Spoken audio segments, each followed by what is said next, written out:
조금 전에 이수페타시스에서도 잠깐 설명을 드렸지만 이수페타시스는 80만 주 1.5% 들어오고 그 들어온 것만큼 뭐 그만큼이 아니라 이제 색깔 자체가 매수로 설정이 돼 있잖아요. 그러니까 뭐 그렇다고 치는데 이쪽은 프로그램이 30만 주로 매수로 전환됐음에도 불구하고 외국인 기관은 매도인 것처럼 설정이 잡혀 있어요. 그리고 오후장에 매수 강도를 재차 또 잡아드린 이유는 아시는 것처럼 지금 개인 선호 창구에서도 개장 초에 20만 주 정도 매도했어요. 프로그램 쪽도 10만 주 이상의 매도가 나왔습니다. 근데 그게 싹 바뀌어가지고 프로그램 매수, 개인 선호 창구도 매수.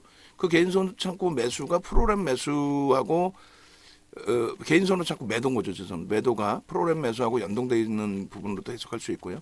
또 한 가지는 우리가 48,700원 매수 평균 단가예요. 개장 초에는 49,000원이 좀 내려온 거죠. 요 위쪽으로 가면은 굉장히 그 수급 강도가 센 거다라는 표현을 드렸단 말이에요. 그 부분에 있어서 이렇게 다시금 49,000원을 장중에 넘겨주고 했기 때문에 그 부분에 굉장히 긍정적인 해석을 해드리고 편입 설정 범위를 잡아드리고 그렇게 기준을 설정을 한 거죠. 그래서 2시 50분 기준에 이제 현재가의 기준을 잘라드린 거고요. 그리고 사랑사랑님 그 글에 답글 하나만 달아주세요. 오늘 장 마감 혹은 장 마감 전에 장 마감 전 혹은 마감 방송 때 포트폴리오 전략 녹화해서 올려드린다고 답변 꼭 좀 올려주세요. 지금 기다리고 계신데 제가 이동하면서 답변 드린다는 게 깜빡하고 못 드렸습니다. 지금 바로 올려주세요 답변. 그렇게 하시고 그 다음에 이렇게 보시면 되고 그 다음에 하나 또 이제 보여드릴 게 앞서서도 이제 말씀을 드렸습니다만 포스코 DX의 교육 기준에서 요 프로그램 쪽 여기에 들어가 있나요? 뒤에 있나? 아예 여기 말고 딴 데 있나? 잠시만요. 차트 뒤에 그러니까 결론적으로 지금 2시 10분 거까지 나와 있으니까 지금 2시 50분이잖아요. 그럼 2시 10분에 이렇게 나오면은요. 2시 한 30분 정도까지면은 외국기관 수급이 다 HTS에 연동이 됩니다. 이 부분은 코스콤 전산본부에서 쏴주는 거거든요.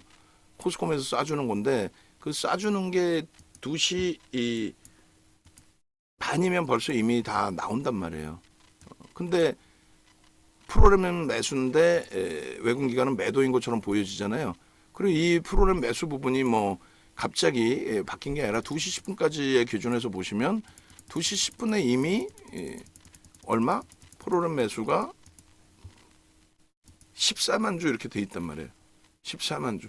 근데 여기서 중요한 거는 프로그램 매수가 14만 주가 중요한 게 아니라 15만 주 뭐 이렇게 쭉 돼 있는데 2시 10분 뭐 15만 주만 여기까지만 자를까요? 딱 2시 10분까지만. 이렇게 해서 이 중요한 게 뭐냐면 2시 10분의 시간 2시 10분에 매도가 134만 주 뭐 이렇게 돼 있잖아요. 그다음에 매수 부분 이 기준의 순매수가 이제 15만 주라는 거죠. 그러면 우리가 매수 매도를 이렇게 이제 그 별도로 하나하나로 여러분들 항상 순매수로만 놓고 보는 거에 대해서 제가 그건 아닙니다. 순매수로만 놓고 보시면 안 됩니다라는 거를 말씀드린 것처럼 프로그램 2시 10분 여기서도 마찬가지로 매도와 매수를 따로 보셔야 돼요. 이 순매수가 아니면 매도. 매도 부분에 지금 시간 기준에서는 이게 프로그램은 실시간이거든요. 프로그램 매도 부분이 실시간인데 이 프로그램 부분에서 프로그램 요 매도 부분에서 140만 주의 정도 매도인데 지금 40만 주 정도가 누락이 되는 거예요. 110만 주, 그러니까 30만 주. 30만 주가 매도에서 30만 주가 누락이 돼 있고 매도에서 30만 주가 누락이 돼 있고 그러면 이제 뭐 지금보다 더 많이 매도한 거냐 그게 아니고 매수는 아마 더 많이 누락이 돼 있을 것 같아요. 그러니까 지금 외국기관이 매도로 잡히는 거죠. 우리는 교육을 계속 해드린 것처럼 오늘 윤정두가 프로그램 매수하세요. 그렇다고 매수하는 것도 아니고 그리고 밑에서 저점 찍었을 때 윤정두가 이거 프로그램 매수할 겁니다. 그러니까 걱정하지 마세요. 그것도 안 되는 거고. 왜? 매수할지 안 할지 내가 어떻게 알아? 참 그게 답답한 거죠. 펀더멘털적인 부분으로 들어간 상황이라면 펀더멘털이 긍정적이니까 하이닉스 밀리더라도 얘는 뭐 손절을 논하는 게 아니라 가져갑니다. 12만 원 공방 또 그냥 눌리고 마네요. 이런 식으로 이제 사실상 말씀을 드리는 거고. 결론적으로 현재 기준에서 프로그램 쪽에 수급 부분이 살아나 준 거예요. 살아나 줬기 때문에 재차 이제 매수의 기준을 잡아드렸는데, 자, 오늘 보세요. 매수의 기준에 단 한 주도 매수가 없다라고 나옵니다. 기간이. 지금 시간 2시 10분에 전산원에서 보내준 데이터가 이수페타시스는 오늘 장중에 단 한 주도 매수가 없습니다. 누가? 기간이. 이게 소형 잡주도 아니고 거래대금이 지금 10위 안에 들어와 있는데 단 한 주도 매수를 안 하고 있다?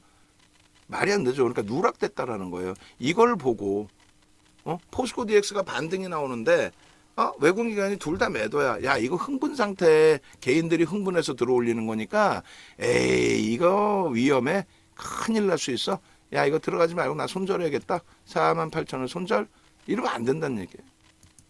그러니까 기준을 잡더라도 프로그램도 매도고, 그래서 아까 말씀드렸잖아요. 우리가 손절 또 기준 저점 잡은 거 차익 실현 이런 부분들은 결론적으로 바닥 인식 잡히고 돌릴 때, 그리고 바닥 인식이 안 잡히더라도 만약에 프로그램이 계속 매도가 나와서 부담이 될 때, 근데 아까 나온 그 10만 주대의 기준은 뭐 0.1% 수준도 안 되고 그렇게까지 버겁진 않습니다. 그래도 전저점이 있다라면은 뭐 개인 선호 창구 20만 주 매도도 있고 하니까 일단 뭐 덜어내겠습니다. 정리하겠습니다 했는데 다행히 46,800원 안 깨고 돌린 거란 말이에요. 전혀 근처에도 안 가고 돌렸단 말이에요. 그렇게 하고 나서 프로그램이 급격히 매수로 돌아서고 개인 선호 창구도 매도 우위로 돌아서고, 그렇기 때문에 이건 긍정적이다 하는데 방송에서 뭐라 그래? 방송을 떠나서 일반적인 기준에 이게요, 외국인 기관이 지금 매도하고 있어요. 그럼 얘는 장중 실시간 외국인 기관 매매 따라잡기라는 프로그램은 전부 거짓말쟁이들 프로그램이라는 거잖아요. 그잖아요. 이거 코스콤에서 이렇게 쏴주는데 매도로 나오니까 전부 매도하라고 나올 거 아닙니까? 그 수급 논리로만 뭐 신호를 주는 쪽이 있다면. 그래서 이런 교육 진짜 이게 실전 교육입니다. 이게 실전 교육이지 뭐가 실전 교육이겠어요? 그렇게 해서 제대로 된 교육 기준에서 설정을 잡고, 오늘 미국이 많이 올랐기 때문에 내일 뭐 꺾이는 거 아니야? 아니, 일본, 유럽이 사상 최대 신고가이기 때문에 미국도 그렇게 신고가 랠리가 나올 수 있어요. 그만큼 경기는 글로벌 시장이 같이 움직여요. 경기는 그만큼 글로벌 시장 전체가 좋다. 그러면 포스코 DX의 이러한 그 프로그램이나 개인선호 창구의 수급 범위를 놓고 보면서 미래에셋도 지금 30만 주 정도 매도죠. 미래에셋도 개인 선호예요. 근데 이게 확정치는 아니에요. 윤정두도 여기서 교만하거나 막 그냥 너무 강하게 말씀드리면 안 되는 게 1,100만 주의 거래량 속에 우리가 추정할 수 없는 물량들도 굉장히 많다라는 거죠. 그게 많기 때문에 여기서 뭐 무리수를 두면 안 되는 거예요. 그리고 이제 이수페타시스의 경우도 84만 주 매수고 개인 선호 창구에서 한 20만 주 매도인데, 그러면 나머지에서 프로그램은 매수를 하고 나머지에서 공격적인 매도 나올 수 있어. 거꾸로 20만 주뿐이 개인들은 안 팔렸는데, 개인 선호 창구에서는 뭐 미래에셋 창구까지 한다고 해도 뭐 50만 주뿐이 안 팔렸는데, 개인들이 50만 주뿐이 안 팔렸는데 8%는 올랐을 과한 거 아니야? 80만 주 대비해서 실질적으로는 덜 사고 있을 수도 있습니다. 덜 사고 있을 수. 그래서 흥분하면 안 된다. 다만 그나마도 거래가 수반되어져 있고 수급이 들어와 있는 쪽이 유리하다. 그 얘기를 하는 거예요. 그 이해되시죠? 그게 이해가 안 되면 우리가 서로 불편하잖아요. 거래대금 최상위의 기준에 에코프로, 마음 AI 뭐 이런 거 있어요. 근데 마음 AI 이런 애들은 예를 들어서 시가총액이 얼마를 했어요? 2,200억짜리를 이제 꼬리 쭉쭉쭉 달고 내려오면 여기서는 더 이상 거래가 이제 얘는 없는 거죠. 마감 동시 효과의 거래도 좀 제한적일 거고. 어찌됐건 6,200억을 터뜨렸어요. 회전율이 얼마냐고. 미친 거지. 속된 표현으로. 그러니까 이런 종목을 와 이게 대박이고 끝내주고 이게 어쩌고 저게 어쩌고 그냥 말 같지도 않은 소리고 그냥 그대로 매매가 원활하신 분들은 들어갈 수 있는데 소액.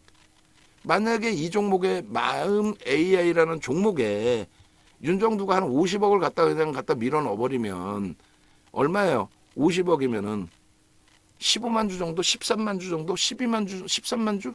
13만 주 정도? 그래, 13만 주 샀다고 칩시다. 그냥 넉넉하게 15만 주 샀다고 칩시다. 15만 원 여기다 밀어 넣어놨으면 이거 어떻게 정리하고 나갈 거야? 내 15만 주 어떻게 정리하고 나갈 거야? 그렇게 해서 들어오는 경우가 거의 없다라는 거예요. 그리고 간혹 말도 안 되게 그런 흐름이 나오는 경우는 있어요. 진짜 아무것도 모르시는데 시장이 막 너무 좋다고 그래서 막 2차 전지 좋다고 그래서 막 시장 처음 접근하셨는데 여기저기서 야 이 끝내줘 사세요 했더니 내 자산이 큰지 작은지 모르고 그냥 막 사시는 분들이 계세요. 예전에 얘기했잖아요. 시장 같은 경우에 변동성 종목으로 들어가는데 그냥 시즌이 그나마 거래되고 2조라도 터지고 조 단위까지 올라왔으니까 다행인데 만약에 이런 종목이었다고 하면 어떻게 할 뻔했어. 근데 그 시즌이라는 종목을 몇십억을 사버리더라니까. 그리고 그걸 단타를 쳐버리세요. 깜짝 놀랐다니까. 그러니까 이런 종목을 방송에 갖고 나와서 언급하는 자체, 그 자체의 무리수가 크다라는 거예요. 그래서 어찌됐든 우리가 지금 이제 종목 포스코 DX, 그죠? 거래대금 3입니다. 그리고 거래대금 5위 포스코홀딩스 마이너스 반전까지 됐어요. 2차 전지 우리는 어떻게 한다? 안 본다. 오늘 그 원고에 이수페타시스 밑에도 그 차트 넣어주세요. 그리고 테슬라는 하락률 차트를 넣어주는 거예요. 그렇게 하고 그 다음에 그 올해 들어서의 반등률 좀 넣어주시면 되고 그 다음에 이수페타시스가 몇이에요? 7이죠 거래대금. 7입니다. 수급은요 83만 주야. 1.5% 대박인 거죠. 농담하는 게 아니라. 한미반도체 거래대금이 조금 미흡해서 아쉬운 부분이 있지만 매수를 하면서 나는 위로 안 살 거야. 야 누군가 좀 위로 사줘봐. 나 이만큼 샀는데 누가 좀 위로 좀 안 사주니? 좀 사줘봐. 농담이 아니라. 결론적으로 오늘 프로그램 순매수의 경우에도 에코프로의 13만 주의 기준은 0.5%예요. 퍼센테이지로는 이수페타시스보다 못합니다. 근데 이제 내일이 MSCI 지수 리밸런싱 물량이 이제 들어오는 패시브 자금이 들어오는 날이에요. 그날 이제 던지고 나가면은 그 물량은 대차로 활용되는 경우가 일반적이에요. 일반적입니다. 그리고 요 부분에 이제 FTSE 지수에 이제 편입되는 그 효과 부분에 대해서도 수급 논의가 이제 있는데 이런 종목 같은 경우에 어때요? 뭐 이수페타시스도 마찬가지긴 합니다. 단기 물량에서는 좀 떠넘긴 게 있으니까 지금 에코프로도 거의 뭐 10%였나요? 아까 8%? 8% 정도 물량을 떠넘긴 상태에서 대사하는 거잖아요. 막 공매 대차 상환에 쇼커버링 나오시는 아이 그런 말 같지도 않은 소리는 듣지 마시고 윤종처럼 아예 퍼센테이지를 말씀드리고 그 얘기를 해야지. 정확하게 공매도 부분이 시가총액에서 차지하는 비중은 한 3% 정도 수준? 그 정도로 추정을 한단 말이에요. 일반적으로. 그 금액 범위가 그렇게 어마어마하진 않아요. 그리고 추정치이고. 그리고 결론적으로 이 부분 이것도 뭐 이수가 급락이에요. 급락은. 그냥 보고 말아야 되는데 예를 들면은 34,200원에서 500원 못 넘기고 있었잖아요. 뭐 300원 찍었다고 칩시다. 400원 빠졌으면 급락이에요. 1%가. 그거를 마인드 컨트롤을 정중앙 선생님께서 하셔야 된다니까. 그럼 처음 들어가실 때부터 야 이수페타시스 나 1% 밀리는 거 못 견디니까 이 종목은 매매하지 말아야겠다. 이 기준이 있으셔야 된다니까. 400원 밀리면 1%인데 급락인데 해버리시면 어떡해. 다른 분들 깜짝 놀라실 거 아니야. 그죠? 한미반도체 마찬가지예요. 지금 얘가 이제 급락인 거지 사실은 그렇게 따지면. 58,000원에 매수할 수 있습니다 했는데 58,300원 찍고 쭉 밀렸으니까. 얘 지금 프로그램의 기준을 잡으면 프로그램 쪽에서 매수한 물량은 0.4% 수준. 개인선호 창구에서는 뭐 6만 주뿐이 매도가 없었고. 그러니까 뭐 그 프로그램 이외에 매도가 일부 있을 수도 있습니다. 그러니까 그 보여지는 수급 대비해서 얘는 오히려 매도가 있을 수도 있어요. 근데 얘는 지금 어찌됐든 간에 결론적으로 고점 대비해서 또 고점 찍고 나서 또 밀린 게 또 3%예요. 그럼 우리는 오버슈팅이 아니니까 여기서 오버슈팅에 대한 차익 실현을 하지도 않고, 그렇다고 해서 좁은 공간에 등락률이 나와 있는데 2% 3% 밀렸다고 전량 매도하고 다시 접근하기도 애매하고, 누적적인 수급도 있는 상태이고, 그래서 일단은 좀 더 보자라는 기준이고요. 오늘 하여간에 프로그램 수급 부분에 이소페타시스나 포스코 DX, 한미반도체 전부 나쁘지 않다. 뭐 극대형주의 기준에 현대차라든가 이런 부분, 그 흐름에 또 LG화학 같은 경우가 지금 뭐 수급이 조금 다시 꼬여진 것 같아요. 3만 주대까지 들어왔던 부분이었는데, 그래서 이제 이런 부분의 대형주들의 경우는 퍼센테이지로 상당히 제한적이기 때문에 그 부분에 대한 의미는 뭐 크게 부여하지 않습니다. 그리고 얘도 이제 프로그램 이외에 매도가 있을 수 있어요. 프로그램 이외에 뭐 매도가 있어서 80만 주 매수로 보이지만 실질적으로는 뭐 3, 40만 주뿐이 매수가 안 됐다라든가 그럴 수 있습니다. 충분히. 그리고 이제 뭐 시간의 흐름 좀 보시면 되고. 그래서 지금 9시 15시 4분인데 뭐 막판에 뭐 한 15만 주 더 사면서 뭐 고점 꼬리 없이 감싸 안고 들어올릴런지, 아니면 뭐 말도 안 되게 또 한 20만 주 확 팔아가지고 오히려 3만 3천 원 수준으로 확 밀고 내려갈런지, 그거는 솔직히 누구도 알 수 없어요. 다만 지금 거래 대금에 비이성적으로 이렇게 뭐 사고팔고 할 일이 없잖아요. 그들도 수익이 목적인데 뭐 그냥 오락 게임해요. 그냥 확 밀고 올렸다 확 밀고 내리게. 그래서 좀 차분히 대처하시면 돼요. 그리고 이 호가를 놓고 보실 때는 항상 어떤 걸 기준으로 놓고 본다고요? 그렇죠. 변동률, 퍼센테이지로 놓고 보셔야 돼요. 500원이나 밀렸어요. 이렇게 되면 이제 힘들어지는 거예요. 그렇게 하고 2차 전지는 결국은 뭐 에코프로는 어찌됐건 이슈가 있어서의 흐름인데, 뭐 하여간 전략 부분이 윤정두가 얘기한 것처럼 소름 돋게 잘 맞아 떨어져요. 2차 전지 박사라고 하고 뭐 배터리 아저씨를 나와봐야 한방향성에 말도 안 되는 말씀들을 많이 하시는데, 윤정도 얘기가 다 맞잖아. 지금 우리가 보고 있는 2차 전지, 우리가 보고 있는 2차 전지 전체에서 우리는 LG화학, LG에너지솔루션, 삼성 SDI는 별도의 2차 전지로 본다라고 했고, 그리고 나머지 종목군들에 대해서 2차 전지 시가총액 최상위는 포스코 퓨처엠, 포스코 홀딩스, 에코프로 BM이란 말이에요. 이 네 종목에서는 우리가 주력으로 갖고 간 게 포스코 퓨처엠이었는데, 지금 기준에서는 7월 말 이후에는 만약에 꼭 보시려면 에코프로 하나만 볼 수 있다고 그랬어요.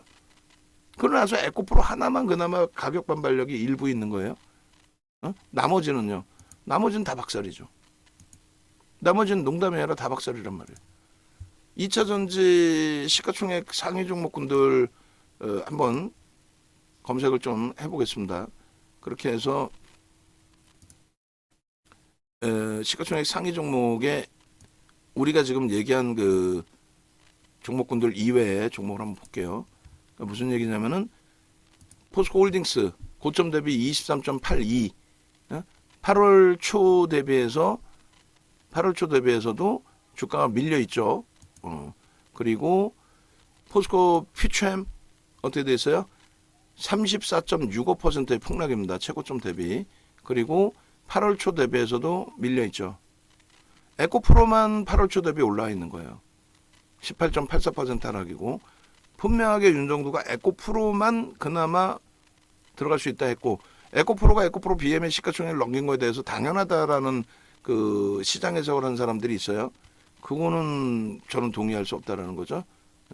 그리고 그 다음 기준에 이제 뭐 SK 이노베이션, 얘도 뭐 볼 수는 있다라고 했는데, 결과적으로는 뭐 고점 대비 그렇게 크게 밀리지는 않았어요. 상승률도 제한적이라. 다만 8월 초 기준 잡았을 때는 뭐 형편없죠. 포스코 인터내셔널도 그나마도 에코프로와 뭐 포스코 인터내셔널 그 정도 수준 말씀드렸는데, 유통 물량이 적어요. 얘는 대주주가 80%예요. 그러다 보니까 이제 그 매물이 그렇게 크게 출회되지 않다 보니 이 정도 수준인데, 실망이 나오기 시작하면, 실망감이, 그러니까 의구심이 나와서 이거 뭐지라고 하면 예전에 카카오페이에서처럼 훅 밀릴 수 있어요. 그러니까 조그마한 악재에도 이러한 장대 행봉이 나온 것처럼 장대 음봉이 떨어집니다. 거래도 없이. 그게 버거울 수 있다라는 거예요. 그래 단타만 들여다볼 수 있다는 거고, 그 다음에 시가총액들이 이제 많이들 밀려 있어요. 많이들 밀려 있습니다. 지금 LNF가 이제 그 다음 범위의 기준이 되니까. 그러니까 LNF도 보시면 어때요? 이번에 LNF 들어갈까요?라고 하셨을 때, 뭐 2차 전지 우리는 그냥 포스코 DX만 보시죠라고 했는데 그 말씀 드리고 2%가 더 올랐단 말이에요. 그리고 시간에서 5%가 올랐어요. 근데 그날 그렇게 끝나고 그 다음 날 갭상승 이후에 결국은 음봉으로 끝났고 오늘 이렇게 두들겨 맞는 거죠. 그러니까 요 날이었고 요 날 들어갈 수 있나요였고 포스코 DX 하나 보시죠. 그다음에 이거 그다음에 이거. 그러니까 희한하게 또 LNF는 우리가 솔직히 들어가면은 수익 낸 적도 있지만 손절을 무지 많이 했어요. 얘는 그렇게 돼 있고 그다음에 금양도 뭐 들여다볼 수는 있습니다라고 했어요. 근데 결국은 안 된다는 거죠. 포스코 DX 하나만 고점을 넘겼고 에코프로 그룹주에서는 에코프로 HN이 개별 매매 기준이라고 그랬어요. 8월 4일 날 상한가 가면서 신고가 나온 그 정도 수준. 나머지는 단 한 종목도 고점을 넘긴 게 없습니다. 에코프로 HN, 포스코 DX 빼고는 단 한 종목도 고점을 넘긴 게 없고 최소 범위 뭐 20% 미만인 종목도 있지만 일반적으로 최소 범위 30에서 50%씩 밀려 있습니다. 얘 36%예요. 코스모 신소재도 중간에 한번 질문이 있었어요. 그런데 아닙니다. 안 됩니다라고 말씀드렸고 그리고 나머지 부분들의 포스모 화학은 뭐 아마 50% 이상 되지 않나요? 그리고 예전에 흐름이 있었던 뭐 SKC 이런 애들은 이번에 오르지도 못했던 애들이라 의미 부여하기는 어렵고 그래서 결론은 2차 전지 아니다라고 말씀드리면 윤정두가 우리나라 1등이구나. 그리고 윤정두는요, 진짜 지잘난 맛을 살아. 좋게 표현하면 자존심이 세고, 나쁘게 표현하면 뭐 지 혼자 잘났고.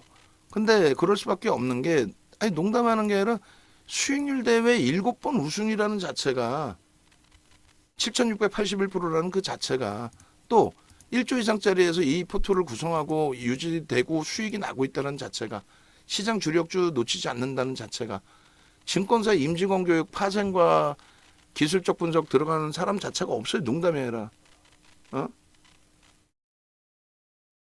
그런 부분들 어디서 KLX나 금융투자협회 강의를 들어가요? 추천 강의를. 어디서 대학 강의나 이런 거는 요즘 하도 많이 생겨가지고 나 대학 강의 나가 이런 분들이 있지만 거래소 초청받아서 강의하거나 협회 초청받아서 강의하거나 증권사 전체 증권사 임직원분들 교육 들어간 건 윤정도 이해는 없어요. 농담이 아니고.